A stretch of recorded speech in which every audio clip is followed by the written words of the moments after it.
Hey everyone, I'm Mind, and this is set number 10354, The Lord of the Rings The Shire from the LEGO Icons theme. This set contains 2,017 pieces, 9 minifigures, and will retail for $269.99 in the US for some reason when it officially releases on April 5th, 2025. This set was gifted to me early for review by the LEGO Group through the LEGO Ambassador Network, but all opinions expressed in this video are entirely my own. So there's a few different builds of this set, but the main one, of course, is this one right here, the Hobbit Hull. But before we look up closer at that, I do want to take a moment to talk about the price. Price is typically something that I only really touch on at the end of my reviews because some people care more about it than others, but I feel like I really can't get started on this set before diving into the price, because this has to be one of the worst priced LEGO sets I have seen in a very long time. Now, I am acknowledging, like, inflation is absolutely a thing, and LEGO in general has gotten more expensive over the past few years. But even in, like, the modern, more expensive LEGO system, this one is still an outlier. Like, the price on this one is ridiculous, especially if you compare it to the previous two LEGO Lord of the Rings sets. Both Barad-dûr and Rivendell are significantly bigger sets, yes, but the difference in price between this one and those is nowhere near the difference in scale, because those feel significantly bigger than this, like probably 3 times the size, but the price just does not match this. This is not a third of the price of the other sets. It's still really high at $270. I'll talk about all of that a little bit more at the end of the video, but yeah, I wanted to point it out up front, because if it seems like I'm being overly critical about any parts of the set, it's because they are charging so much, so I'm gonna have really high expectations for this one. Now, with all that said, price aside, I do actually really like this main model right here. I think it's incredibly beautiful. The Hobbit Hull is probably the most iconic location from Lord of the Rings. Like, you could show this to anybody, even if they're not a fan, and they would know that's Lord of the Rings, that's the Hobbit. And I believe we've only gotten this as a set once before, so it's cool to see it reimagined in a modern way. And the scale's also a decent bit bigger than the previous one. My favorite part is probably just how they captured these rolling hills using, like, these large curved pieces, but then there's still lots of studs on it. In fact, more studs than we typically see in LEGO sets nowadays. It does just make it feel very natural, like it's actually a part of the terrain, and it is covered in plants and grass and everything, just like this is in-universe. I think all of that is communicated incredibly well. Moving up a bit closer, I love this stone wall up front. It uses both light bluish gray and dark bluish gray to create like these varied stones, and there's a few different shapes in here too. And then it just disappears into the terrain. I think that looks incredibly nice. Lots of different foliage here too. You got some trees, some little bushes and flowers. It's really creative the way this fence was done. It uses a series of boomerang pieces, which is a part that LEGO just doesn't use too often in general. But by alternating like the direction they're facing, they create this really nice shape, and it extends down here too.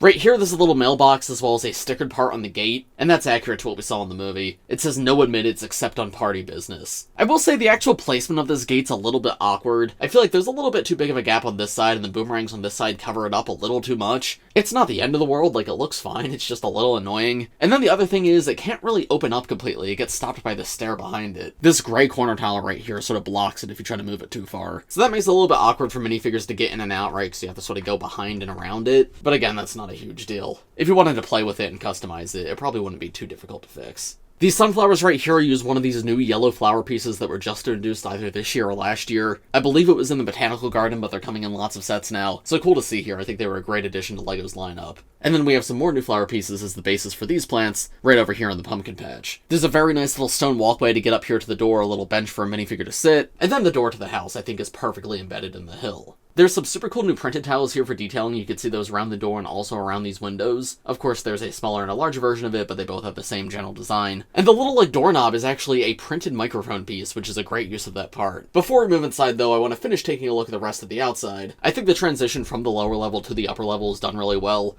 I did compliment these large curved bricks earlier, but you can see there's a few different sizes and shapes used here. There's these more triangular ones that are used in a few places, there's like these wedge ones that are used in a few places. This is a 2x3 slope, this is a 4x2 slope. I think it's really impressive how varied the actual parts are while still looking so consistent together. There's little bits of foliage throughout again too, like a little yellow flower right here, a white one right here. We've got some dark green vines growing up the side of the house right here, and then these pieces, if you've not seen them before, are actually the LEGO Marvel Wolverine claw piece, and they're just meant to be little plants draping down. We have seen these before in this color. I'm pretty sure some of the Ninjago cities have used them, but they fit this set pretty perfectly as well. Here's a look at the other side. Again, a lot of the same idea, but again, very well executed. This window is shaped a bit different. I like the arch above it, and this smaller one uses the same printed parts again. Moving up above that, we have what I believe is meant to be some laundry, like drying off up here on a rack. There's a little smokestack here, and in fact, there's a total of 3. Very cute little printed bird piece right here, which is always nice to get. And there's a little tree right here on top of the building with a jumper piece right here for a minifigure to sit, so you can have Frodo or whoever else hang out under this tree right here. The tree itself I think looks okay. I do like the shaping of the roots, like it does feel like a very natural transition from the ground. They use like these newer rounded corner bricks, which I don't believe I've seen used for a tree before. Most recently I remember them being used in the Twilight set for Jacob's eyes, so that gives this a slightly different shape. The branches of the tree too are Ninjago dragon horns in brown. As with most Lego trees, I would have liked maybe a little bit more leaf cover. What we have here is okay, it's actually a lot better than what we typically get, but even more definitely would have looked better. But yeah, as far as trees go, this one's fine. I don't really have much else to say about it. It works for what it's going for. Then here we have the other smokestack, and we come down to the base, so I guess now it's time to open the door and move inside. You're able to just push it open like this. Turning the build around and moving inside, here's what we've got going on. There is a lot of things, but not nearly as much as I had hoped, especially given the price of this set. Right off the bat, one thing I want to point out, this entire tree section can actually pop off.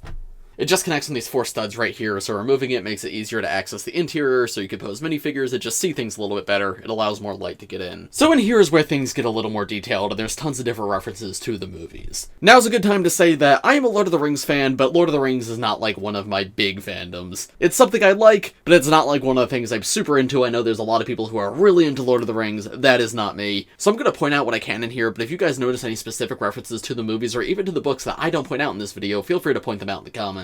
But I'll try to give you guys the most comprehensive overview that I can. The back of the door right here uses 2 Indiana Jones whip pieces in black. That's a really cool way to add some texture to something that probably didn't need it, and I think it looks fairly good. The carpet on the floor right here is actually a printed part, which was kind of surprising to see. They very easily could have made that a sticker, but that helps make this set feel a little more premium, and in fact there's quite a few different printed parts in this set. Here we have Bilbo's chest, which of course is open right now, and there's a few different things in here. There's a gold bar, a minifigure spoon, a minifigure fork, and what should be the most exciting thing, this right here, the mithril coat. This is the armor that Bilbo gifts to Frodo in Rivendell, and it makes sense to come in this set because it was originally here before he went to Rivendell. The thing with this, though, is we already got it in the Rivendell set. Now, it's not like a bad thing to have it in both sets, but it does feel a little bit redundant that like one of the cool little Easter eggs in the set is just the same thing from the other set, and it literally is exactly the same. They're both stickered parts in both sets that look exactly the same. I'm not against this being included here, but I wish they did it a little bit differently. If this one was printed, that would be like, hey, that's something, it's an upgrade over the Rivendell one. Or even print it on a torso, right? It's something that Frodo wears. So make it a literal coat and allow a minifigure to wear it. That would help it feel a little bit different than the one we already had. Because yeah, I guess if you don't have Rivendell and you just have this set, this is cool to get, but I feel like it just makes the set more interesting to not have the same thing in both. Anyway, that's all packed up for Bilbo's travels. There's a nice little like wardrobe or coat rack right here. I really like the use of the bullhorn pieces from Lego Monkey Kid in Black to be like hooks. And these little like cabinets at the bottom can swing open, though there's nothing inside. There's a barrel here with an umbrella inside. Next to that we have another room, and this right here is Bilbo's study. Here's another critique I have of this set. There's no way to actually get here like in universe. The house just ends right here. And again, I'll touch on this more in a moment, but I do feel like this entire interior is just very small. And listen, I do know there's limits to these things, right? A bigger set's going to be more expensive, so you're not going to get one-to-one accuracy. So if this was the size of the house and it was like $150, I'd probably get it. I'd understand. But for that premium price that they are charging, I really wish there was a little bit more here. I wish this extended out a little bit further back, and these rooms felt a little more full. Because that first one we looked at, I think this is good, but this is one of 3, and this second one right here is really, really cramped. That being said, there is still a lot jam-packed in here. There's a little fireplace right here with a stickered part above it. These are the same printed pieces that go around the windows too. I like the dimension on that, the way it goes from the floor to the wall. There's firewood on the ground right next to that too. Next to that is Bilbo's desk where he can sit and work on his book. He's got a little quill with ink right here, and I love the way they did this candle. It uses a single color pen piece. Typically those are dual molded to be like the back of the pen and the front of the pen, but no, this one's entirely white to look like wax dripping down a candle, and I think that's so smart. I don't know if this is the first set to do that, but I think that's incredibly smart, and in fact it's not the only place in the set that's used. But yeah, Bilbo can sit down in the chair right here to work on the book. Speaking of the book, that's once again another very cool stickered piece to get. Luckily, unlike the mithril coat, it's not exactly the same as the one in Rivendell. It's designed a little bit differently. This new one has Bilbo's signature a little more prominent at the bottom, and it's dark red instead of brown. But if you open it up, the stickered piece inside is once again exactly the same. Just like with the mithril coat, again, I get why this is here. I'm not saying they shouldn't include it, but it does feel a little bit lame that it's like the same thing that's also in Rivendell. I'm glad they changed it up a little bit at the very least, but I feel like printing the inside or something would have made this feel a little more worth it, because once again, they are charging $270 for this set.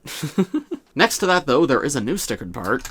This is Bilbo's deed of contract, which is a nice new accessory to get. So what's actually here is good, I just wish there was a little bit more to it, because it's very small and very cramped. But now let's move on to the final room in the house. Luckily this one is a good bit bigger. Still definitely not as big as I would like it to be. I feel like that main entrance area is the only one that's perfect, but this is definitely a huge improvement over the study. Also, I know Hobbit holes are supposed to be somewhat cramped. I get that's the whole point of them, right? Because they're made for these smaller people. They are not meant for people as tall as Gandalf. That's the whole thing that's happening in that movie. But there is more rooms in the house than just these three in the movie. I think that's worth saying.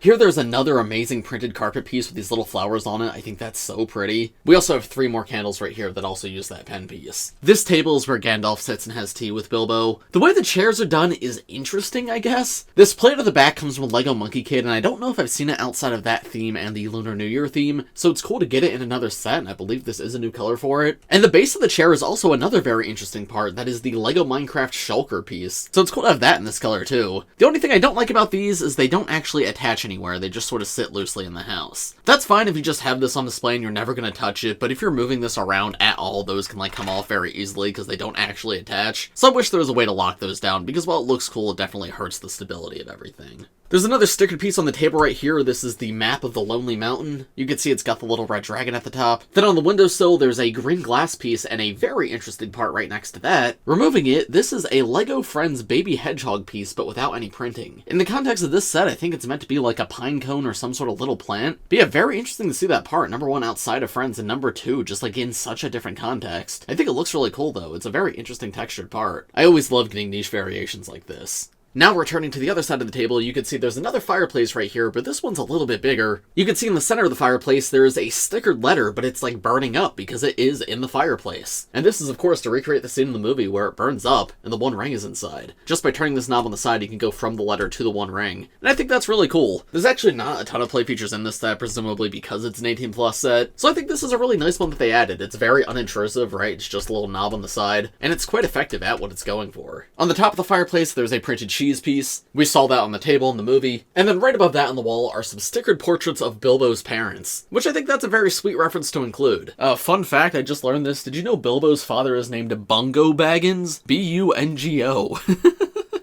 That's really funny. But yeah, that's about all I have to show you for the inside of the Hobbit house. Overall, I do like what we get here. I think it's a very nice interior. It just feels very small, especially given the price and scale of this set. The main entryway is good, but everything else feels very cramped, and that's not cramped in a like, oh, it's a Hobbit house way. It's cramped in a, oh, they didn't have enough space to include all this stuff way. So I would have liked to see a little bit more here. Extend this back a few studs, right? Give me maybe one more room. Because at the end of the day, this doesn't feel that much bigger than the previous Hobbit hole we got, and that was what, like a $50, $60 set? It is bigger, don't get me wrong, but it's not like 5 times bigger as the price of the set might suggest. It just feels like a slight size upgrade and a definitive visual upgrade, but it just does not match the price that they're charging. Oh, and one more thing I didn't mention yet, this can actually split apart into 3 different sections. This is just how it's built, but there's never any pieces to lock the 3 sections together. So if you wanted to split this up for some reason, you definitely could. It splits like on the 3 rooms. So there's how they look separated from the front, and there they are on the insides. But despite all my critiques and my feeling that this set definitely could do more, overall I do really like what we got here. It's a definite improvement over the older version, and I think especially from the outside it's incredibly pretty. My favorite part is the way that terrain is captured, like the way they did those hills. It does feel like the quintessential Hobbit hole, right? It was captured really well. But that's not the only thing in this set. There is a few side builds. I will say I feel like the side builds are very weak in this set, but they are here. There's one that's kind of good, the rest, meh. So let's take a look at those now, then we'll take a look at the minifigures, and then I'll give you my overall thoughts on everything at the end. So we'll start the side build that I actually do like, Gandalf's cart. This is nothing too complex, but I think it captures what it's going for well enough. You get a horse here, which is always nice to get, and it's a fun color for the horse too, it's like burnt orange. But yeah, the cart itself is fairly simple. It's got a basket that's filled with fireworks, and there's 4 of them. There's a dark red one, a gold one, a regular red one, and a blue one. The shapes of these are not as interesting as the ones in the old cart set. I remember that one used a Ninjago snake as a firework, which I thought was the coolest thing as a kid. But I really appreciate this being included in the set, because it very easily could have just been the gift with purchase, because this is not like needed for this scene, it's just complementary to this scene, so I really like that it's here. And you may have noticed there's 2 studs right here. That is for Gandalf and Frodo to sit. With Gandalf, you do have to remove his cape for him to fit, and his hairpiece. You could put his hat on instead though, like I have right here. But I think it's really cute that this was included. This is another one of the most iconic scenes from the movie, and I think it's captured very well. Though I will say this modern cart does not have some of the charm that that original cart had back in, what was it, 2013 that set came out, 2012. It's good, it's representative. It just feels a little bit generic, I guess. I still like it though. Bilbo. Now we have some of the smaller side builds that all tie into Bilbo's birthday party. This one's just a table, some studs around it to pose figures, some silver mug pieces, a croissant, and then of course the giant birthday cake in the middle. Uses some pretty standard cake pieces, but I think it looks pretty good. Not much else to say on that one. There's another small little green platform that you're meant to put Merry and Pippin on, and in the center of this right here, this is the red dragon firework that they set off. It's pretty cool how it was made. It uses red flipper pieces, but it really is not very many parts at all. Once the firework has been set off, you can like remove it, and then replace it with this black stem piece to be like the remnants of it. Merry and Pippin both have alternate faces and hair pieces for the aftermath too, though we'll take a closer look at them with the minifigures. There's this little tent that can go above or behind that section, or any of the others really. I do like how it's the perfect size to fit hobbits underneath while they're on a plate. Pretty cool fabric piece here too. We don't see these too often in LEGO, so it's neat to get something so unique, but the actual build does not have a ton going on. It's essentially just a triangular tent to hold it up. I like it, but it's just a small little bonus thing. And then this final build is the biggest in the set aside from the main Hobbit house. It features another cloth piece, this banner for Bilbo Baggins' birthday, and then there's this platform right here that he can stand on. This is another really good play feature in the set. You can see there's like this gear behind the tree,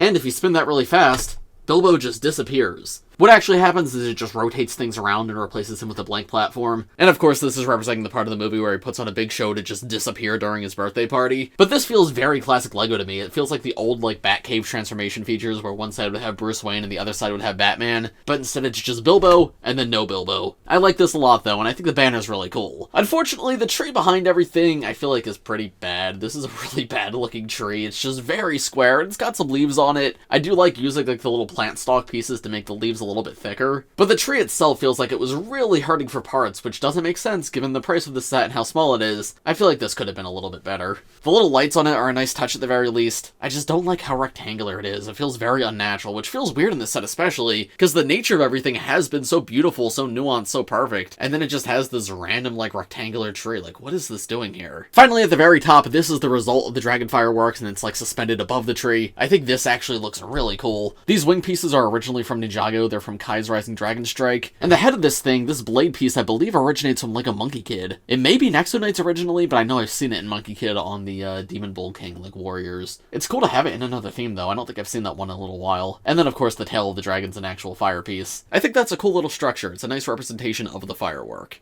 But I think that's about all I have to show you for the builds of this set, at least for now. I'll talk about them a little bit more at the end of this video. For now, let's take a look at the minifigures in this set, and then I'll give you my overall thoughts on everything at the end. Here's the first two minifigures in this set. We have Frodo Baggins and we have Bilbo Baggins. The most interesting part about these two is definitely the torso prints, which are both new and exclusive to this set. Frodo's I absolutely love. This like metallic bronze design looks so nice on top of the dark red for his vest. It's so like intricately detailed too, a lot more than we typically see on minifigures. Turning around too, that design continues all the way around the back. Like I absolutely love that consistency there. His leg piece is of course the dual molded short leg piece, that's what all the hobbits have. But I believe this is actually a new color for his pants. I don't think we've had the dark blue before. The dark brown on Bilbo we have had before, and in fact 6 minifigures in the set use that piece. But dark blue is new, so it's neat to get something a little bit different. Speaking of things a little bit different, Frodo's face print. This is very weird because one side of his face is new. This like smiling face that you see right here, we have not gotten this before, and I think it's a really great expression for him. It's nice to see him so happy because that's not something we typically see in the other sets. But then the alternate face is just something we've had before, and I don't really get why that is. It's my understanding that this counts as a new piece. It's not any cheaper to reuse this face print aside from like not having to have to design it. So if you're gonna do one new face anyway, why not do both new faces? It would be cool to have 2 new expressions for Frodo and not just the one. But yeah, in previous sets that he's come in, one side of his face has always had those white eyes that he gets whenever he uses the One Ring. So because this set takes place before that ever happened, he has 2 happy faces instead, which is kind of nice to see. I like that difference. Hairpiece though is just the same Hobbit hairpiece in dark brown. It was designed for this character though, it makes sense. Bilbo is also surprisingly all new, at least in terms of torso and face. Legs I mentioned are very common, at least in these Lord of the Rings sets. But yeah, he has this all new like coat jacket here in dark red. And once again, I think it looks quite nice. I don't like it as much as Frodo's, but it's fairly accurate to the movie, like no complaints from me. It looks pretty good. And then he also does actually get 2 all new face prints. This one is definitely like completely new. It's this very wide smile just like Frodo has. And again, I like having a much more cheery expression for him than we've had in the past. Because of course Old Man Bilbo did come in one set previously, he was in Rivendell. But unlike Frodo, he does not reuse the other face print from that set. This is very similar to the face print he has in this set, but he has a slight smirk instead. While in that set it was a little more neutral. And of course his other face in that set was like the angry face he got when he saw the ring. Here he's a little happier, a little more normal. Also in that set he had white hair, this said he has gray hair, so it shows that, like, deterioration between those two scenes. I will say, I think I would have liked if he actually had the Hobbit hairpiece in light gray. In terms of accuracy, this looks fine, but it is a part we've had before from other minifigures. I think getting this piece in a new color would have looked really cool, and it still would have worked, because, I mean, he is a Hobbit, and that wouldn't be too far off from his actual hair. But yeah, overall, I like these two minifigures. I think they're pretty good. Just like we've seen in previous Lord of the Rings sets, these two both came with extra pieces to swap out for the legs to allow them to sit down. They're just headlight bricks with 1x1 tiles underneath, so there's how it looks to have them sitting down, which does look really good, except if you turn them to the back, they do get a little bit of a butt. That's just funny, though. I think this works fine. I like that this is just like a standard thing that's included now. But then the next two minifigures are some all-new Hobbits. We have Mrs. Proudfoot and Farmer Proudfoot. These two I think are awesome to get, because I thought it was really cool how in Rivendell we just got some, like, generic elves. It just fleshes out that world a little bit more, and these technically aren't generic characters, they are named characters, but they're not super important, right?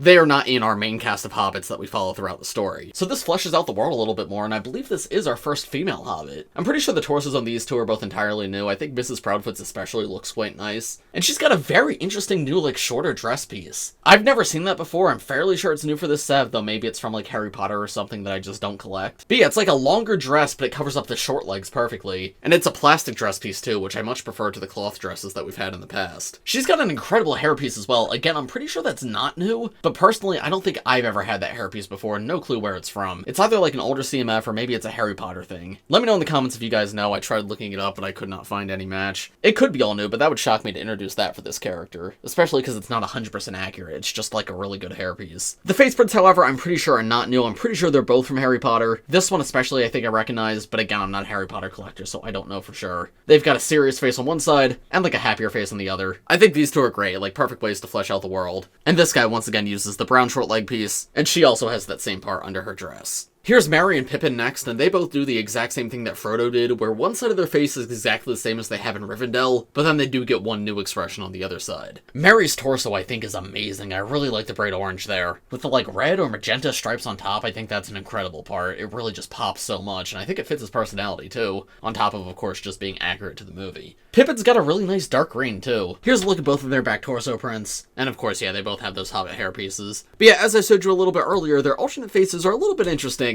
because it's them after they got hit by the fireworks. So they have these gray scuff marks all over their faces, they look shocked and surprised, and they come with alternate hair pieces, which are actually the Ninjago movie Kai hairpiece in dark bluish gray. Now, as a Ninjago fan, personally, I think this is a super cool variation to get. If you ever want to make, like, a custom old man Kai, this is a decent way to do it. And it's cool to see this part still in circulation, because I don't think we've seen it since 2020, just 2020, right? They've been using the headband hairpiece ever since then, I'm pretty sure. But yep, the part's still in production. And if you look at how these guys look in the movie, I don't think this hairpiece is the most accurate, but in a very, like, cartoony sense, it definitely works. So I'm quite happy with these two. I think that's a lot of fun. Here are the next two minifigures. We have Sam and we have Rosie. Sam's got a really nice dark brown jacket on, and again, that same leg piece. I will say he's probably the least interesting of the Hobbits so far, but I think that's just an accuracy thing. He's got the least interesting outfit in the first place. Unfortunately, he is the only one of these returning Hobbits to not have any sort of new face print. This is the exact same one that he has in Rivendell and Barad-dûr, I'm pretty sure. But I think he's fine. I don't really have any critiques of the figure. I just don't really have anything else to say about him. Rosie, though, is really cool to get. Again, she's a more generic character. She does have a name, but she's not, like, super important. But I absolutely love her outfit. She's got this super elegant blue dress,